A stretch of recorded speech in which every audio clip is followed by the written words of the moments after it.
Sinon, un quartz transparent, c'est la pierre généraliste. Elle fait tout et n'importe quoi.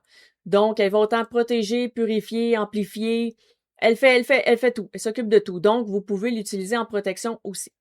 On peut la placer, par exemple, au-dessus d'une porte, sur le rebord d'une fenêtre.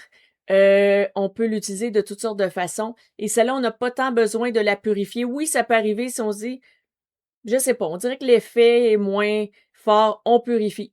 Mais c'est une pierre quand même qui va s'auto-purifier. L'améthyste aussi a ce pouvoir-là de s'auto-purifier. Et le quartz rose le fait aussi un peu. Mais malgré tout, même si ça s'auto-purifie, même nous parfois, si on est vraiment quelqu'un qui est de bonne humeur tout le temps et qu'il y a des mauvaises pensées qui arrivent, un peu, c'est comme si on s'auto-purifie nos pensées, on a vraiment un bon mindset. À un certain point, si c'est vraiment super négatif, là, on va avoir besoin aussi d'une purification.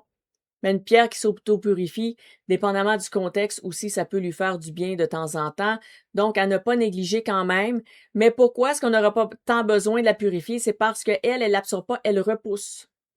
Donc, elle éloigne, elle repousse, elle dissipe les mauvaises énergies. Et donc, elle va pas absorber. Donc, elle n'a pas tant besoin de purification. C'est ça la nuance entre les deux. Donc, vous pouvez voir, vous allez pouvoir travailler de manière différente, justement, avec les différents types de pierres. Et quartz transparent, très accessible, c'est pas cher. Des pierres noires, ça va dépendre de la variété. Il y en a qui vont être plus ou moins chères, mais vous allez avoir accès à quelque chose de très bien avec ça.